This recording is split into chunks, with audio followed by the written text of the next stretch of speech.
Acompanhe agora a palestra da enfermeira supervisora do EAL, Marina Dairel. Ela falou na segunda jornada do EAL sobre a atuação do enfermeiro hospitalar na saúde mental.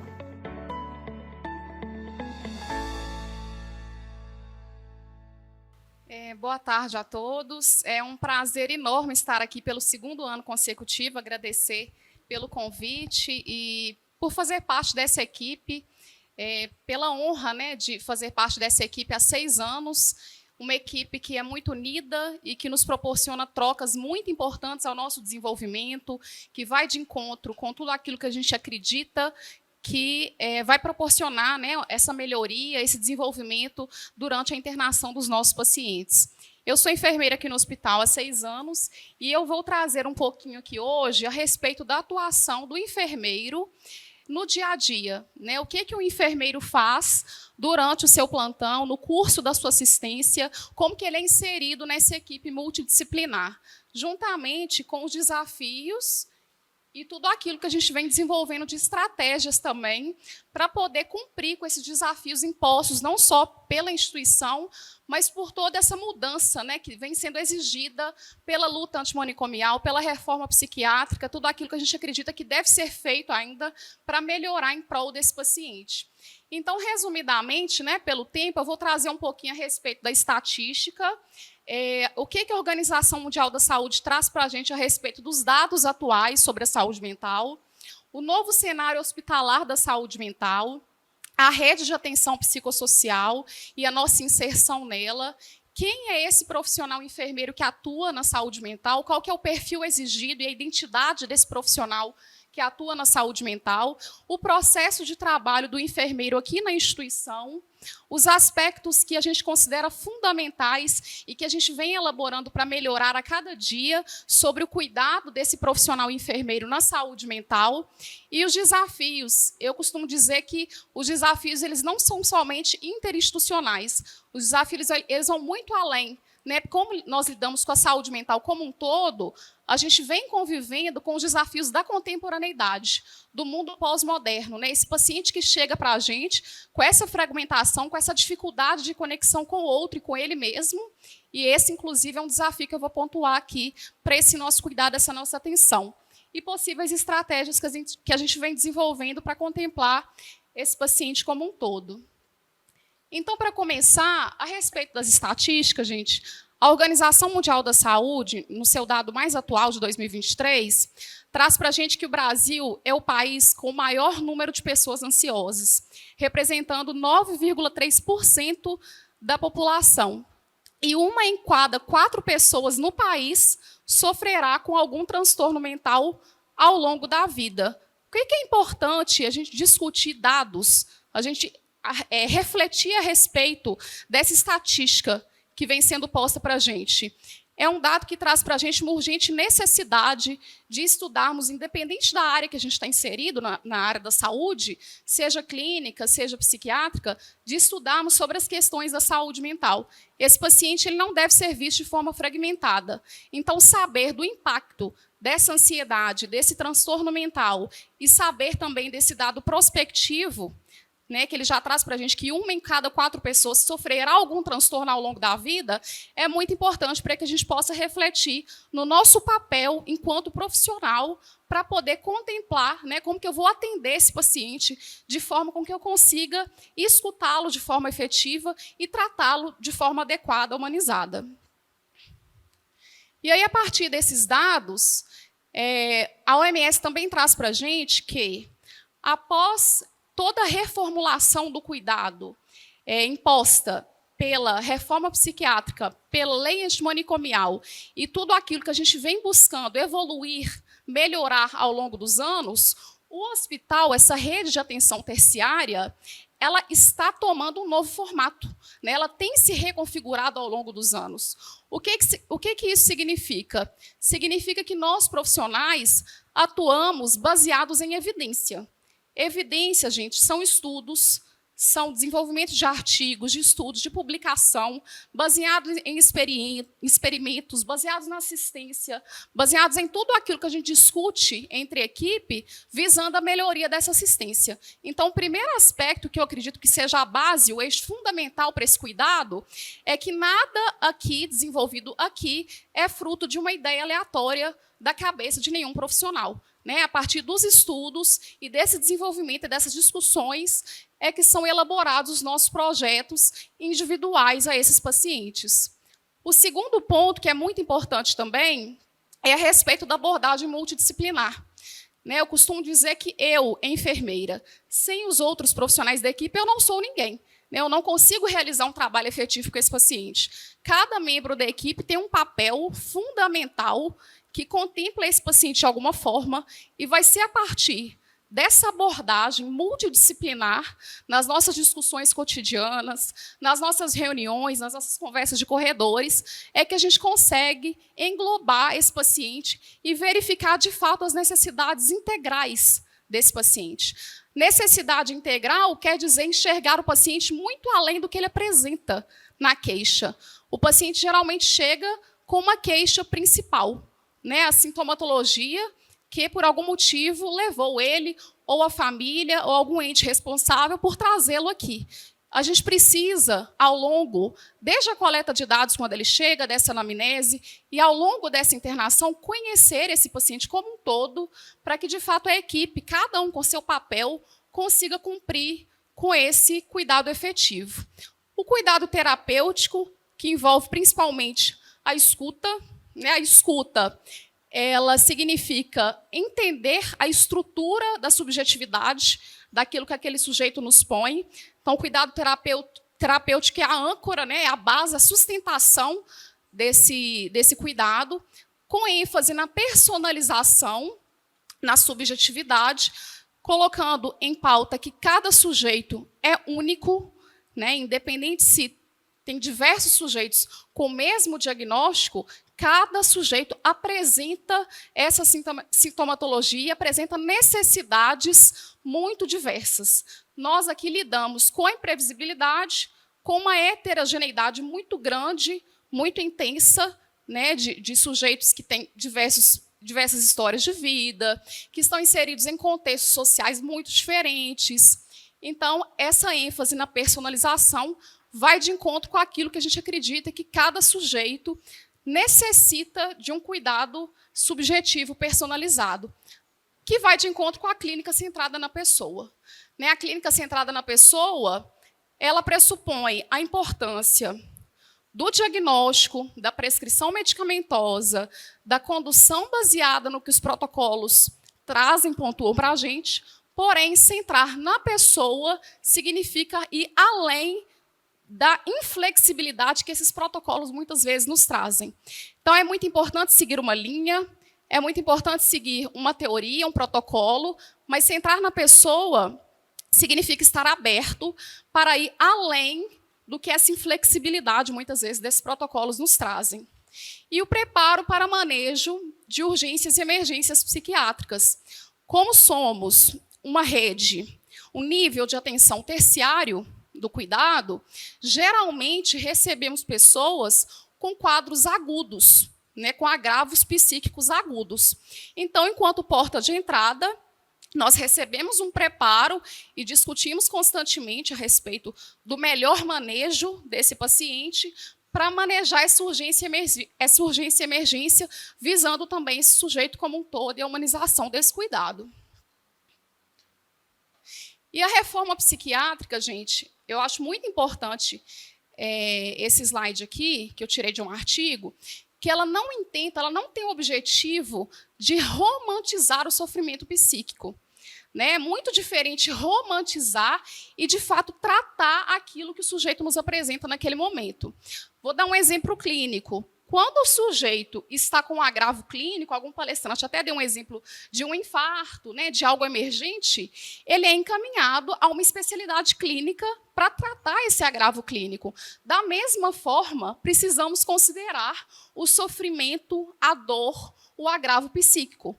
Quando o sujeito apresenta um risco grave para ele ou para outras pessoas, quando ele apresenta uma dor, um sofrimento, um transtorno, uma sintomatologia psiquiátrica aguda, ele precisa ser encaminhado a um serviço especializado para esse tratamento efetivo.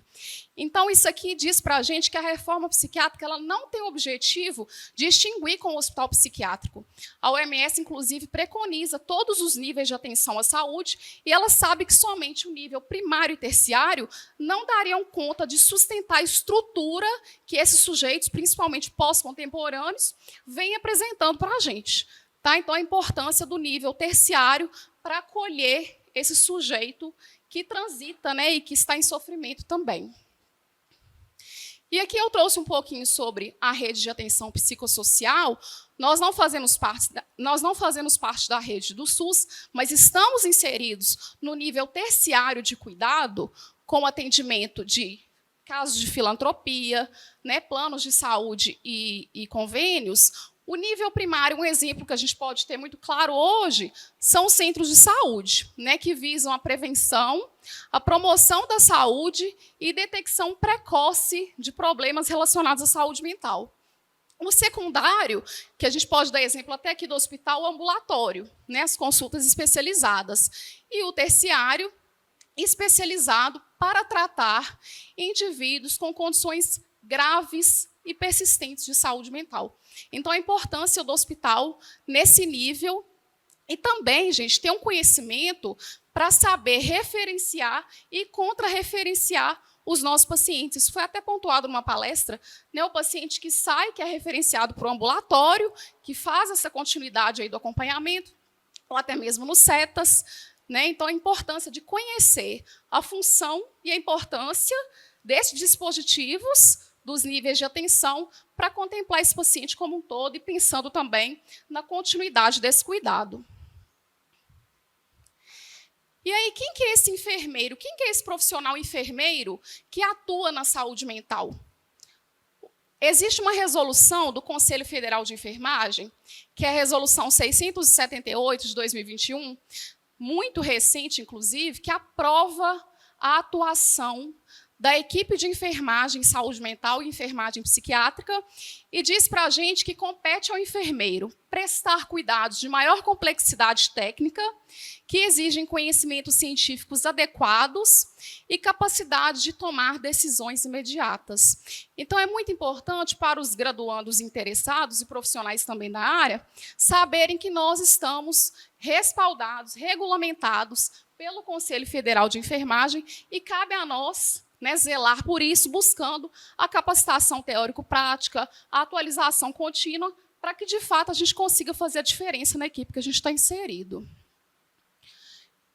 E aí a OMS traz para a gente que esse novo paradigma de atenção assistencial na saúde mental, ou seja, toda essa reformulação que vem sendo feita, né, esses avanços que a gente vem conquistando, exigem do enfermeiro uma nova postura, um novo perfil profissional, um perfil que vai muito além da assistência técnica, um perfil que vai de encontro com a ciência, né, com o estudo, com o desenvolvimento, para que, de fato, a gente consiga, através do conhecimento que a gente adquire, utilizar de escalas, utilizar de uma abordagem humanizada, utilizar de uma escuta apurada, qualificada, para contemplar esses pacientes e os seus familiares.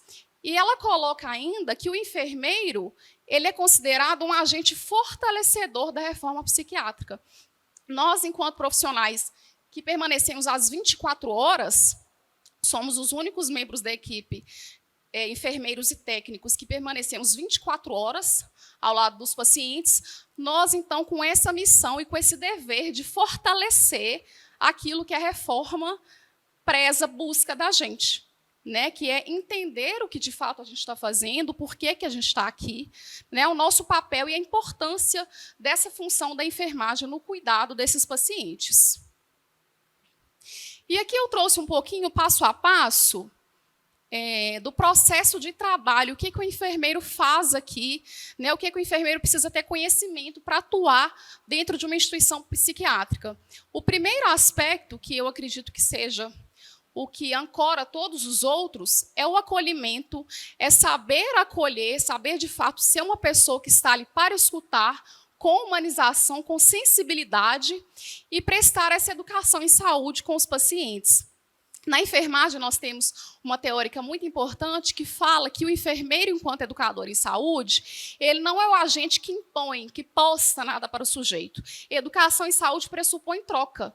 Então, é escutar aquilo que o paciente diz para a gente e, a partir do nosso conhecimento teórico e aquilo que ele diz sobre a vida, sobre a estrutura, sobre as necessidades e os desejos dele, a gente conseguir, juntamente com esse sujeito, formular um cuidado eficaz. O segundo aspecto, né, que diz respeito ao processo de enfermagem, é a coleta de dados. A gente precisa ter uma visão 360 graus do ambiente.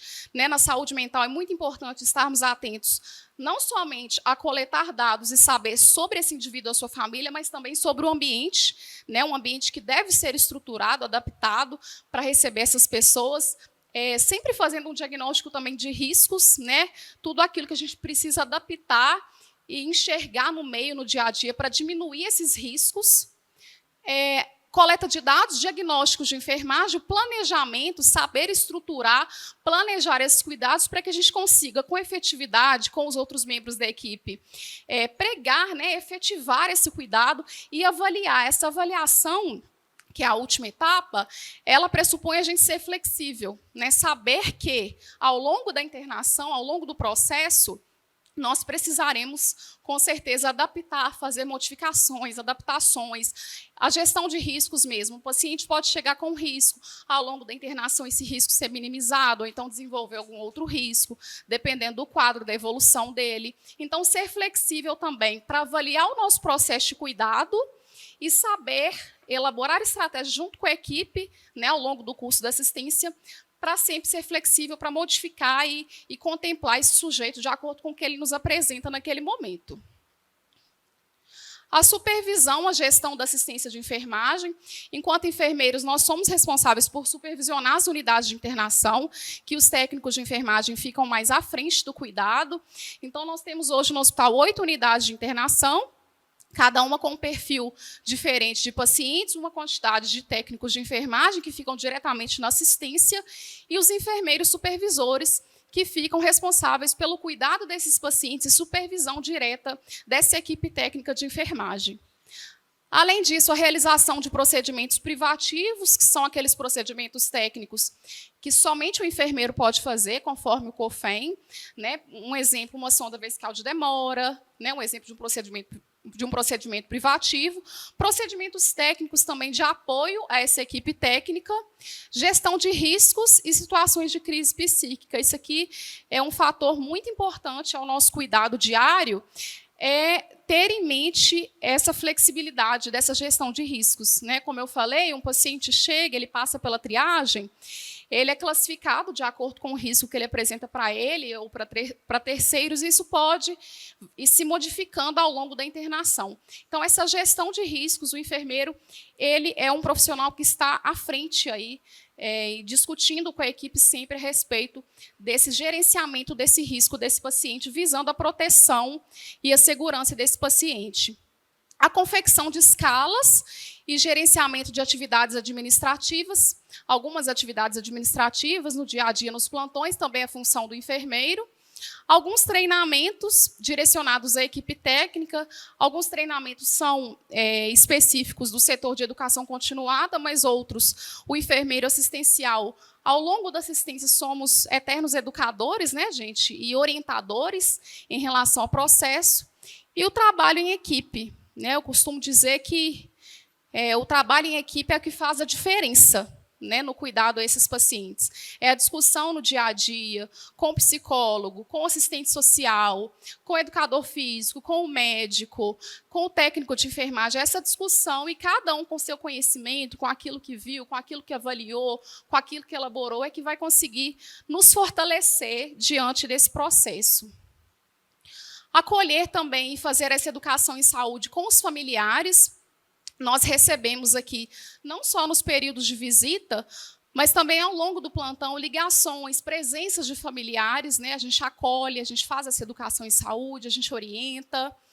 Atualização teórico-prática, o profissional, né, que busca ser diferenciado, que busca estar à frente e ter propriedade do que faz, essa atualização é extremamente importante. E a documentação, que são as nossas evoluções, né? O enfermeiro, ele avalia, ele é responsável, juntamente com toda a equipe de enfermeiros, avaliar, e de técnicos também, avaliar diariamente esses pacientes, fazer as evoluções de enfermagem, não só evoluções diárias do estado mental, né, do comportamento, do quadro, como também das intercorrências referentes aos plantões.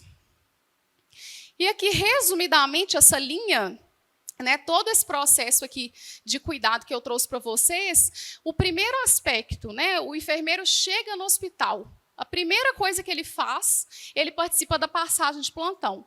A passagem de plantão, gente, é uma ferramenta assim, crucial para o trabalho do enfermeiro. Porque o trabalho da enfermagem, como é o enfermeiro que fica às 24 horas ao lado do paciente, o trabalho da enfermagem é continuidade. Né? Eu começo meu turno, um exemplo, às 19 horas. Eu deixo às 7 horas da manhã, o paciente vai continuar ali com as necessidades dele, com pendências a serem solucionadas durante o dia, né, com questões que ele precisa conversar. Então, passar esses pontos principais, essas prioridades, a passagem de plantão, ela ancora todo o processo, todo o curso da assistência. E, a partir dessa passagem de plantão, quando eu assumo o meu plantão, o enfermeiro ele deve ser capaz de identificar as prioridades assistenciais. Né, os pacientes com riscos mais elevados, os pacientes mais graves nas unidades de internação que ele está responsável. Então, o primeiro aspecto é identificar essas prioridades. Posteriormente, ao curso da assistência, é atender essas demandas prioritárias e as outras demandas, avaliar os outros pacientes, sanar as questões que não foram resolvidas no outro turno por algum motivo, se antecipar também, né, saber o que de fato está acontecendo, ou se no dia seguinte ele tem algum compromisso, ele tem algum exame a ser feito. E registrar sempre, né, porque o registro, as evoluções, elas são o nosso respaldo. Né, aquilo que a gente faz, se não é devidamente documentado, registrado, né, aquilo que não é registrado não foi feito. Né, porque só você viu. Então, é muito importante registrar as informações fidedignas e de forma completa, tanto para a continuidade dessa assistência, para que o próximo profissional que for assumir tenha acesso, quanto para um respaldo institucional, judicial, né, todos os aspectos envolvidos nessa assistência prestada a esse paciente. E aqui, para fechar esse processo de cuidado, eu trago o seguinte: processo, gente, o processo, curso da assistência, não é uma coisa instalada, pré-definida. Processo é movimento. E a saúde mental, especificamente, ela exige da gente essa flexibilidade. Exige que a gente enxergue além dos padrões, além dos protocolos, daquilo que é rígido, que os manuais trazem para a gente.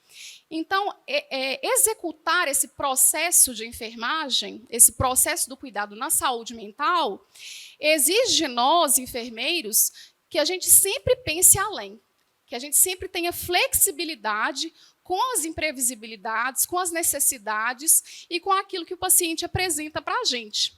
E cuidar significa esculpir as nossas relações no tempo e no espaço.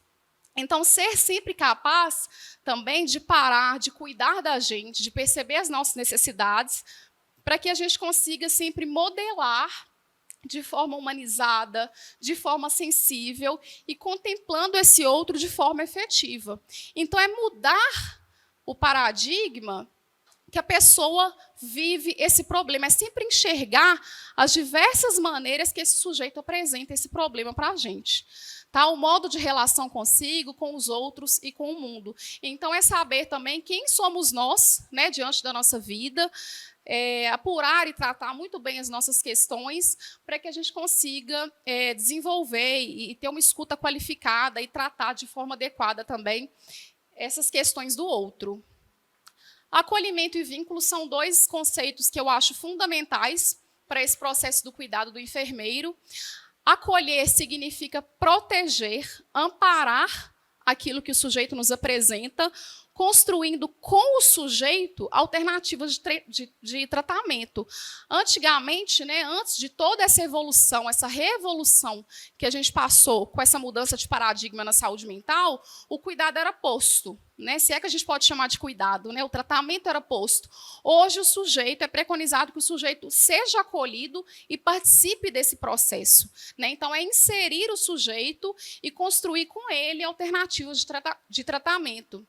E o vínculo, gente, ele pressupõe a confiança. Acho que foi, inclusive, o Dr. Austin que mencionou na palestra dele, que se o paciente não confia em você e não faz aquele vínculo com você, é muito difícil ele se abrir e falar o que de fato está acontecendo com ele. E na saúde mental, não só para o diagnóstico, mas também para o nosso cuidado, é muito importante a gente conhecer esse sujeito. E para conhecer esse sujeito, não somente a questão comportamental, gestual, a forma que ele se apresenta, mas também a fala, a estrutura da escuta subjetiva é muito importante. Então, a partir do momento que esse sujeito é acolhido, é aceito e é estabelecido esse vínculo, o tratamento ele tende a ser muito positivo, né, e de fato integral, que contemple de fato o que esse sujeito está trazendo para a gente. E a promoção da saúde mental, então, dentro desse contexto do processo, ela vai de encontro com a fala, com o desejo e com a vivência. Então, é preciso, enquanto profissionais, avaliarmos a vivência desse sujeito, a sua estrutura de vida, a sua configuração familiar, social, os ambientes que ele transita, né, a sua rede de apoio, assim como a sua fala, os seus desejos, aquilo do seu íntimo que é importante para ele, substituindo o foco da doença no foco na pessoa. Né? É importante o processo de diagnóstico, é importante o processo diagnóstico, especialmente para a condução desse tratamento, para a prescrição medicamentosa, mas, em primeiro lugar, é importante o conhecimento da estrutura desse sujeito, né, da subjetividade desse sujeito. E a sensibilidade, então, nesse sentido, ser sensível ao outro, ser empático, ser sensível e estar disposto, de fato, a se encontrar, estar disponível para o outro, é um exercício, gente, que não é somente do enfermeiro como profissional, é um exercício humano. Né? Antes de sermos profissionais da saúde, nós somos seres humanos. Nós também temos as nossas dificuldades, as nossas necessidades. Então, a importância da gente ter em mente isso, que antecede ao processo que a gente aprende na faculdade, na pós, na graduação, né, no mestrado, antecede isso. É um exercício humano de estar, de fato, presente, disposto para o outro. E cada indivíduo é único, singular. Cada indivíduo que a gente recebe aqui tem sua história de vida, tem a sua identidade, tem o seu eu. E reconhecer esse indivíduo na sua integralidade é fundamental, porque reconhecendo ele como um todo, é preconizado que a gente visualize além da demanda explícita. Né? Muitas vezes, em situações de urgência e emergência, logo após sanar, diminuir aquele risco, é muito importante uma anamnese detalhada para que a gente conheça essa estrutura que a gente vai trabalhar, né, que a gente vai atuar aqui ao longo da internação. Então, reconhecer além do que é explícito, além do que está sendo manifestado, é fundamental também para contemplar o contexto amplo de vida, o contexto amplo de saúde. Né? A OMS traz para a gente hoje que saúde não é somente a ausência de doenças. Então, reconhecer todos esses fatores que determinam, condicionam, influenciam o modo de ser e agir e a qualidade de vida também desses sujeitos que cuidamos. E como desafios para fechar, eu falei no início, eu não vou trazer desafios específicos do cotidiano, porque eu acredito que toda instituição em si nos apresenta diversos desafios a serem superados, mas na saúde mental eu vejo que o maior desafio, não só aqui, é o desafio que a pós-modernidade tem apresentado para a gente. Bauman fala muito bem de modernidade líquida, né, da fragmentação das relações. Tem um livro muito interessante que eu li recentemente de Byung-Chul Han, que fala da expulsão do outro, da dificuldade que a gente tem hoje de considerar recursos para incluir o outro nas nossas vidas. Né? Então, todos esses estudos, né, que a gente vem sendo que a gente vem vendo ser publicados, e como os pacientes chegam e relatam aqui as questões para a gente, né, da modernidade, esse eu acredito que seja o maior desafio na saúde mental hoje em dia, né, lidar com essas relações humanas que estão fragmentadas, que estão deturpadas. Nós somos seres sociais, mas a modernidade, especialmente os jovens de hoje em dia, não estão tendo muito recursos para lidar com essas relações sociais. Né? O individualismo, o tecnicismo, né? O mecanicismo das relações, com pouco cuidado, com pouca escuta, com pouca sensibilidade no dia a dia, nas nossas relações, na sociedade.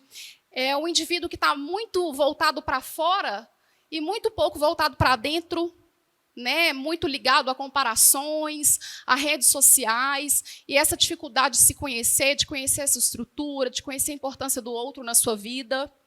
As relações de poder e competitividade. Nós, enquanto pessoas que fazemos parte de sociedades, nós sabemos que as relações de poder, elas permeiam e devem sim permear, né, as nossas relações, porém, essa relação de poder, ela não deve sobressair, ela não deve vir antes do toque humano, gentil, da escuta, né, dessa sensibilidade. Então, tudo isso, gente, eu coloco como desafios que o mundo pós-moderno vem trazendo para a gente e que impacta de forma considerável na saúde mental das pessoas, e que a gente enfrenta esse desafio hoje aqui interinstitucional para trabalhar com o indivíduo, não só o sintoma que ele apresenta, mas a dificuldade que ele tem, muitas vezes, de se ver na sociedade, de se ver enquanto humano, com necessidades que vão além de necessidades que o capitalismo traz para a gente. Né? Então, a importância da gente refletir sobre as reais necessidades do ser humano. Né? É um tema que eu acho que, enquanto profissionais da saúde mental, a gente precisa sempre estar lendo sobre, né, e discutindo sobre. E esses desafios, né, dessa fragmentação que a modernidade traz para a gente, vem também do preconceito que ainda existe muito. Né? A gente sabe como, após a pandemia, muitas pessoas melhoraram o seu conceito a respeito da importância de cuidar da saúde mental. Mas, infelizmente, ainda existe muito preconceito referente à pessoa que tem alguma dificuldade, né, para lidar com as suas questões emocionais. Ainda existe muita falta de informação, de acolhimento, sensação da pessoa que é portadora de algum transtorno mental se achar diferente dos demais, porque os demais se mostram sempre bem, especialmente nas redes sociais. Então, a dificuldade desse sujeito, vendo que todos estão iguais, se demonstrando muito bem, então esse sujeito tem dificuldade para expressar suas reais emoções. Se todos estão bem, se todos estão felizes e desfrutando da vida com uma felicidade que deve vir de forma muito fácil, o que está acontecendo comigo? Né? Então, é um desafio muito grande também que a contemporaneidade traz para a gente, da dificuldade de se colocar, de colocar as suas reais emoções. E isso tudo, como consequência disso tudo, gente, é um círculo de adoecimento individual e coletivo. E o desafio, então, diante disso tudo, dentro das instituições psiquiátricas, é não considerar isoladamente o patológico. Aquilo que o indivíduo, de acordo com os manuais, com as padronizações, trazem que não é normal. Né? Considerar o indivíduo em relação consigo mesmo, em relação com as pessoas, com os ambientes que ele transita, com a coletividade, enxergar esse ser humano na profundeza da sua essência. Quem é aquele indivíduo? Como aquele indivíduo se apresenta para a gente? Qual que é a verdade dos sujeitos que cuidamos e o que é sagrado para esses sujeitos? Né? A importância de se enxergar na sua vida, né? A importância de se ver com o seu eu consolidado, né? Com aquilo que tem sentido para a existência dele e se sentir também pertencente nos ambientes que ele ocupa. E o foco predominante em muitos contextos, isso aqui é um artigo científico atual, traz para a gente que, mesmo em meio a todos esses avanços, a todas essas evoluções, o foco predominante ainda em muitos contextos da saúde mental é ainda o diagnóstico, a medicação e a redução de sintomas. E a importância de se considerar a atenção psicossocial no seu sentido amplo, quer saber que esse indivíduo, ele é corpo, ele é mente, ele está inserido em vários contextos, ele tem as suas experiências individuais, subjetivas de vida, ele tem ou não uma rede de apoio efetiva. Então, é considerar esse indivíduo amplo, né, no seu sentido amplo da sua existência. E desmedicalizar a demanda e subjetivar a queixa. A demanda, gente, nem sempre é o sintoma que precisa ser medicalizado. A demanda, ela vai muito além daquilo que a medicação consegue alcançar. A gente precisa refletir sobre a importância de subjetivar a queixa. Cada queixa é única. E esse indivíduo, ele precisa refletir sobre o seu papel na sua vida e se situar enquanto agente de mudança no seu próprio tratamento, se sentir pertencente à formulação de estratégias para o seu desenvolvimento nos meios que ele ocupa, possibilitando, então, estratégias de cuidado a partir da fala. A fala é a estrutura para a gente conhecer, para esse indivíduo também se escutar e conseguir elaborar estratégias que vão de encontro às necessidades dele. E colocando o ponto sujeito em questão. Colocando o ponto sujeito, esse indivíduo, a pessoa, no centro desse cuidado, na questão dos nossos cuidados. A normalidade, então, eu trouxe aqui a respeito de protocolos, que a gente deve sempre pensar além. A normalidade é um padrão muito bem definido. O que é normal? O que é ser normal? Um sujeito que é normal. A normalidade é um padrão muito bem definido. E o sujeito, todos nós, seres humanos, somos muito além do que somos estabelecidos, do que somos categorizados, do que somos classificados. Nós temos que pensar muito além disso. E valorizar, então, a subjetividade, a autonomia e a potência desses sujeitos como agentes da mudança desses seus processos de vida. Para fechar, eu trouxe um trecho e uma frasezinha mais longa no próximo, que eu acho muito importante, de Carl Rogers, que é: quanto mais o indivíduo é compreendido e aceito, quanto mais ele se sente pertencente àquele cuidado, àquela escuta, quanto mais ele se sente contemplado com aquele cuidado, maior tendência ele tem para abandonar as falsas defesas que empregou para enfrentar a vida e para progredir num caminho construtivo. Então, isso aqui é muito curto, mas é de um valor tão grande, que a gente precisa ajudar esse indivíduo a desconstruir muito do que aquilo que a sociedade colocou como posto na vida dele. E, para fechar, essa é um pouco mais longa, mas eu não pude deixar de trazer, é um artigo antigo, mas que eu recomendo assim, fortemente a leitura para quem gosta de saúde mental, que diz o seguinte: a loucura exige paciência e disponibilidade, mesmo que não tenhamos nunca o prazer de conhecê-la e entendê-la em toda a sua plenitude. O que podemos e devemos fazer ante nosso desconhecimento é tentar criar espaços para que a loucura possa emergir, fluir.